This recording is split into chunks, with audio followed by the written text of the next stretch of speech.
Oke, yuk guys. Assalamualaikum warahmatullahi wabarakatuh. Sebelumnya perkenalkan, nama saya Abdil Mufid Irsyadi dari kelompok 2. Sebelum saya menjelaskan materi tentang apa sih itu konsep sistem dan informasi, teman-teman jangan lupa ya, like, share, dan subscribe channel saya. Jangan lupa aktifkan loncengnya. Oke, nggak perlu berlama-lama, kita akan saksikan materi yang akan disampaikan oleh teman-teman saya berikut ini. Assalamualaikum warahmatullahi wabarakatuh. Perkenalkan, nama saya Imawati Mustika Mukti dari kelompok 2. Saya di sini akan menerangkan tentang konsep fakta sistem informasi.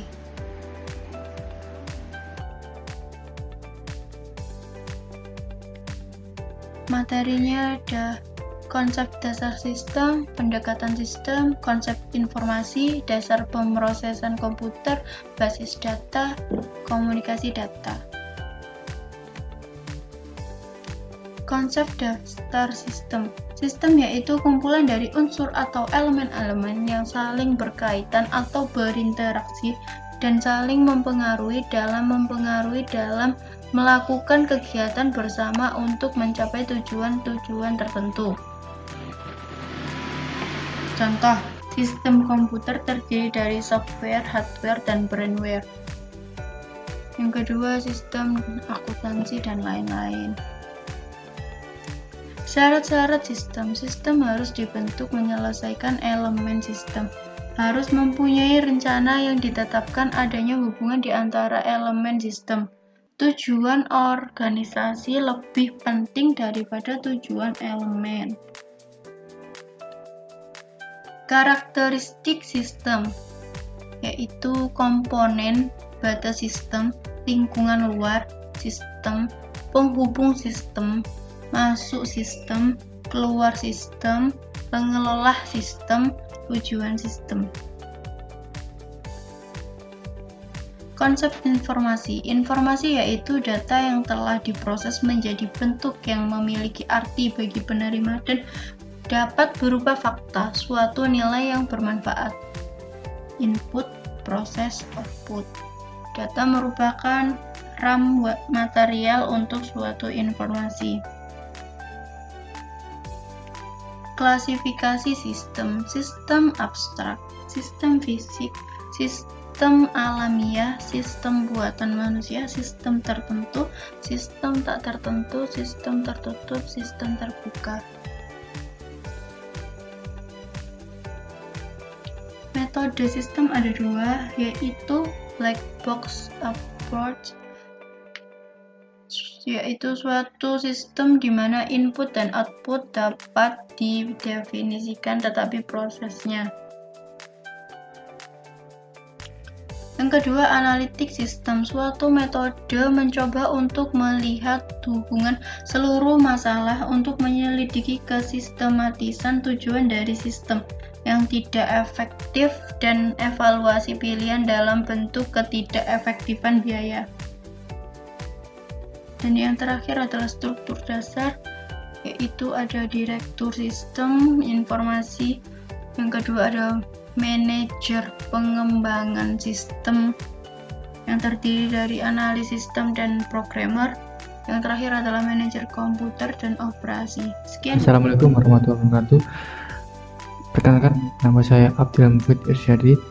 Saya dari kelompok 2. Di sini saya akan menjelaskan tentang pemahaman data dan informasi dalam konsep sistem informasi. Nah, jadi teman-teman, lanjut. Konsep sistem informasi. Konsep suatu sistem informasi pada dasarnya adalah sekelompok unsur yang erat hubungannya suatu dengan yang lain yang berfungsi bersama-sama untuk mencapai tujuan tertentu. Secara sederhana, suatu sistem dapat diartikan sebagai suatu kumpulan atau himpunan dari unsur, komponen, atau variabel yang terorganisir, saling berinteraksi, saling tergantung satu sama lain, dan terpadu. B. Data dan informasi. Analisis sistem informasi dimulai dengan definisi fungsional dari data dan informasi serta suatu diskusi tentang hubungannya. Pengertian awal ini dipertinggi dengan membedakan antara informasi formal dan informal. mendiskusikan secara ciri-ciri yang memberikan nilai kepada informasi khusus, dan menganalisis bagaimana informasi dihasilkan dari data.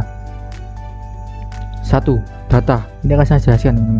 Data adalah fakta-fakta mentah yang harus dikelola untuk menghasilkan suatu informasi yang memiliki arti bagi suatu organisasi atau perusahaan. Data terdiri atas fakta-fakta dan angka-angka yang secara relatif tidak berarti bagi pemakai atau fakta mentah yang belum diolah. Data terbagi menjadi dua macam berdasarkan macamnya, yaitu data internal, data yang menggambarkan situasi dan kondisi pada suatu organisasi secara internal, misal data keuangan, data pegawai, data produksi, dan sebagainya. Data eksternal, data yang menggambarkan situasi serta kondisi yang ada di luar organisasi, contohnya adalah data jumlah penggunaan suatu produk pada konsumen, tingkat preferensi pelanggan, persebaran penduduk, dan lain sebagainya. Selain itu, terdapat klasifikasi data berdasarkan jenis data, yaitu sebagai berikut. Data kuantitatif, data yang dapat dipaparkan dalam bentuk angka-angka, contohnya adalah jumlah pembeli buah pada pasar segar, tinggi badan siswa kelas 3 IPA, dan lain-lain. Data kualitatif, data yang disajikan dalam bentuk kata-kata yang mengandung makna, contohnya seperti persepsi konsumen terhadap botol air minum dalam kemasan. Lanjut teman-teman. Nomor 2, informasi. Informasi adalah hasil pengolahan data yang telah mempunyai arti sehingga dapat digunakan khususnya oleh manajemen dalam membuat keputusan. 3 aktivitas yang terjadi pada sistem informasi: input, proses, output. Bruce on Gunriki menyebutkan ada 3 pilar utama yang menentukan kualitas informasi, yaitu akurat, tepat waktu, relevan. Contohnya, misalnya ada fakta bahwa seorang nasabah menabung di bank. Datanya ada pada slip tabungan atau rekaman komputer. Bila semua data uang tabungan yang ada dalam periode tertentu dijumlahkan diolah, maka jumlahnya hasilnya disebut informasi. Ciri-ciri informasi. Banyak ciri atau kualitas berhubungan dengan konsep informasi membantu kita dalam mengidentifikasi dan menggambarkan syarat informasi khusus. Adapun ciri-ciri dari informasi adalah sebagai berikut: tepat waktu, dameli. Penerimaan informasi dalam kerangka waktu yang diperlukan oleh penerima. Ketelitian, precision, pengukuran secara rinci digunakan dalam menentukan informasi. Ketepatan, derajat ketiadaan kesalahan dalam informasi. 4. Mampu memenuhi syarat, kemampuan untuk menyatakan informasi secara numerik. 5. Mampu menguji, derajat konsensus yang dicapai di antara berbagai pengguna yang menguji informasi yang sama. Dapat diperoleh, aman dan cepat, yang mana informasi dapat diperoleh. Kebebasan dari bias, ketiadaan maksud untuk mengubah atau memodifikasi informasi untuk mengaruhi penerimanya. 8. Komprehensif, kelengkapan informasi, kelayakan. 9. Kelayakan, bagaimana baiknya informasi berhubungan dengan kebutuhan pengguna. 10. Kejelasan, derajat untuk mana informasi bebas dari kebodohan. Oke, segitu saja penjelasan saya tentang data dan informasi dalam khusus sistem informasi. Assalamualaikum warahmatullahi wabarakatuh. Perkenalkan, nama saya Dimas Pratama Putra dari kelompok 2. Saya di sini ingin memberikan materi mengenai karakteristik kualitas informasi. Karakteristik kualitas informasi adalah serangkaian unsur-unsur yang saling berkaitan satu dengan yang lainnya untuk menghasilkan suatu produk berupa informasi.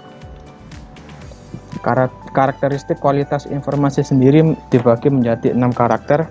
Yang pertama ada relevan, yang kedua ada dapat diuji, yang ketiga dapat diverifikasi, yang keempat ketepatan waktu, yang kelima dapat dipahami, dan yang terakhir adalah comparability.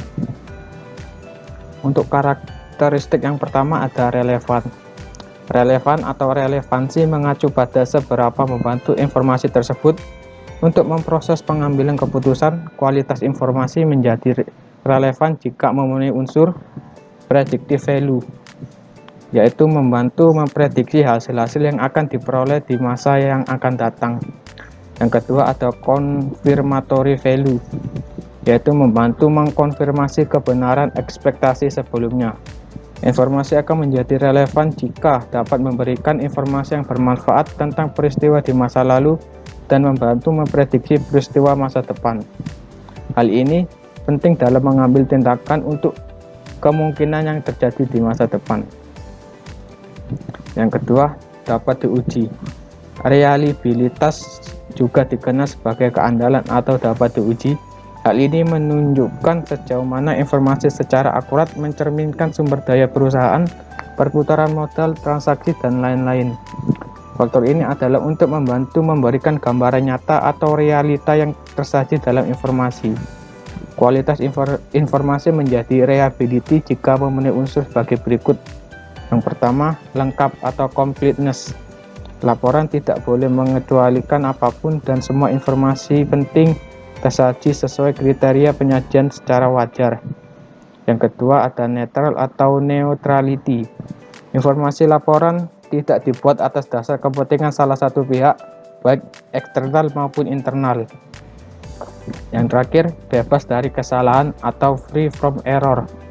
Sejauh mana informasi bebas dari kesalahan? Yang selanjutnya adalah dapat diverifikasi. Laporan harus dapat diverifikasi oleh ahli lainnya dengan metode-metode yang sama. Dapat diuji.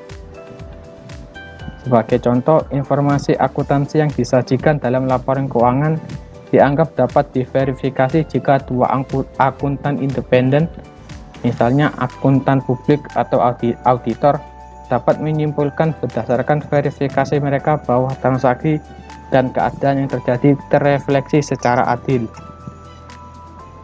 Selanjutnya ada ketetapan waktu. Ketetapan waktu adalah seberapa cepat informasi tersedia bagi pengguna informasi. Menjadikan informasi tidak tepat waktu menjadikan informasi yang kurang bermanfaat dalam pengambilan keputusan. Hal ini penting untuk informasi karena bersaing dengan informasi lainnya. Sebagai contoh, jika perusahaan mengeluarkan laporan keuangannya lebih dari setahun setelah periode akunting, pengguna laporan keuangan akan kesulitan untuk menentukan seberapa baik kinerja perusahaan saat ini. Selanjutnya, yaitu dapat dipahami atau understandability adalah sejauh mana informasi yang ada dapat dipahami. Saat ini informasi yang dapat dimengerti oleh pengguna harus ada dalam laporan tersebut. Sebagai contoh, bagi perusahaan yang berkinerja buruk adalah hal yang biasa menggunakan banyak istilah dan kalimat yang sulit dimengerti dalam laporan tahunannya sebagai upaya untuk menyamarkan kinerja yang buruk. Yang terakhir ada comparability. Comparability adalah sejauh mana standar dan kebijakan diterapkan secara konsisten dari suatu periode ke periode lainnya. Yang dapat dibandingkan harus sesuai dengan standar dan kebijakan yang konsisten dengan apa yang diterapkan sepanjang periode. Hal ini memungkinkan pengguna untuk menarik kesimpulan yang mendalam tentang tren dan kinerja perusahaan dari waktu ke waktu. Selain itu, komparabilitas juga mengacu pada kemampuan untuk memudahkan atau membandingkan laporan keuangan perusahaan kita dengan perusahaan lainnya. Oke, sekarang ganti ke bab 4, yaitu komponen sistem informasi. Apa saja kayak itu? Oke, slide pertama. Objektif, mengenal komponen sistem informasi. Arsitektur informasi, sistem pemrosesan data, SDM yang terlibat dalam operasional dalam pengembangan sistem informasi. Ini isi dari komponen sistem informasi itu termasuk perangkat keras, perangkat lunak, prosedur, orang, basis data, jaringan komputer, dan komunikasi data. Ini dia tabel dari sistem informasi pribadi. Jadi perangkat keras, basis data, perangkat lunak itu juga tergantung pada orang dan prosedurnya jika menjalankan ketiga komponen itu. Dan ini adalah tabel kerja atau gambaran kerja dari sistem informasi grup kerja. Nah, ini yaitu arsitektur informasi. Jadi disebut juga arsitektur teknologi dan informasi, pemetaan atau rencana kebutuhan informasi di dalam suatu organisasi. Untuk khusus yang menggunakan teknologi informasi dalam organisasi untuk mencapai tujuan-tujuan atau fungsi yang telah dipilih. Terakhir, desain sistem informasi, sistem komputer secara keseluruhan termasuk sistem jaringan ya, untuk memenuhi kebutuhan yang spesifik. Ini dia, yaitu arsitektur informasi itu berguna sebagai penuntut bagi operasi sekarang atau cetak biru atau blueprint untuk arah di masa mendatang, dan tujuannya agar bagian teknologi informasi memenuhi kebutuhan bisnis strategis organisasi. Ini adalah contoh dari arsitektur informasi. Jadi dari basis data perusahaan ke kantor perusahaan, langsung disebarkan melalui LAN ke pemasaran dan penjualan, terus yang kedua keuangan, dan ketiga ke produksi, lalu disalurkan lagi ke PC pabrik atau kantor cabang A. Dan lanjut, nih pertanyaan untuk perencanaan. Data apakah yang akan dikumpulkan? Di manakah dan bagaimana data dikumpulkan? Bagaimana cara mengirimkan data? Di mana data akan disimpan? Aplikasi program apa yang akan menemukan data, dan bagaimana aplikasi tersebut dihubungkan sebagai sebuah sistem yang utuh. Ini juga 3 macam arsitektur. Yang pertama yaitu arsitektur tersentralisasi, kedua arsitektur terdistribusi, dan ketiga arsitektur klien atau server. Dan ini, apakah arsitektur tersentralisasi? Ya kan, yang pertama dikenal semenjak tahun 1960. Kedua, mainframe sebagai aktor utama. Ini ketiga, pemrosesan data yang terpusat atau komputasi terpusat. Jadi pusatnya ya tersentralisasi ya. Namanya juga sentral, otomatis pusat. Dan yang kedua adalah desentralisasi, yaitu pemrosesan data tersebar atau terdistribusi, yang disebut komputasi tersebar, dan terdiri atas sebuah komputer yang pada berbagai lokasi jika dihubungkan dengan jaringan telekomunikasi. Masing-masing komputer mampu melakukan pemrosesan yang serupa secara mandiri. Dan kelima, bisa saling berinteraksi dalam pertukaran data. Dan yang terakhir yaitu membagi sistem pemrosesan data terpusat ke dalam subsistem yang lebih kecil, yang hakikatnya masing-masing dari subsistem tersebut tetap berlaku sebagai sistem pemrosesan data yang terpusat. Nah, ini dia, yaitu pemrosesan terdistribusi.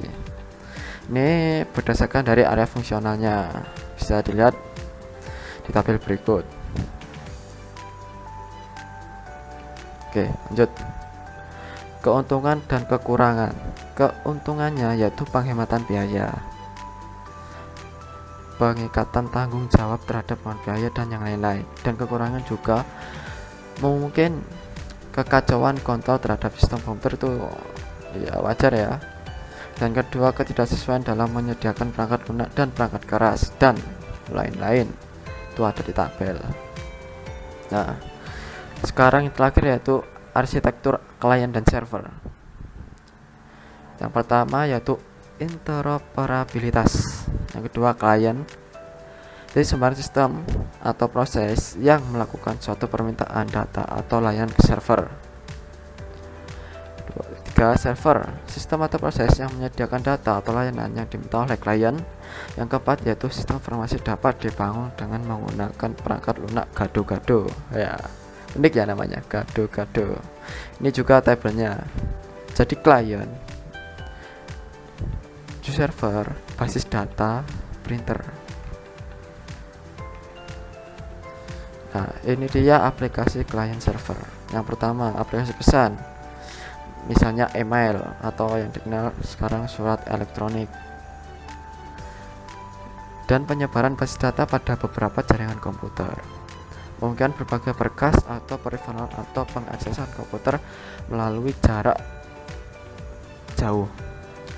Dan yang keempat, pemrosesan aplikasi yang intensif dengan suatu pekerjaan atau job dibagi menjadi tugas-tugas tes yang masing-masing dilaksanakan pada komputer yang berbeda. Ya, ini adalah fitur dari arsitektur client server. Yang pertama, fitur jaringan mesin-mesin yang kecil tetap berdaya guna. Dan keuntungannya yaitu jika sebuah mesin macet, bisnis tentu saja tetap berjalan. Dan fitur yang kedua, yang ketiga itu banyak, keuntungannya juga banyak. Itulah yang dinamakan arsitektur client atau server. Nah, ini yaitu sumber daya manusia sistem informasi. Itu pemakaian akhir atau end user. Pertama, orang yang memakai sistem informasi atau informasi yang dihasilkan oleh sistem informasi.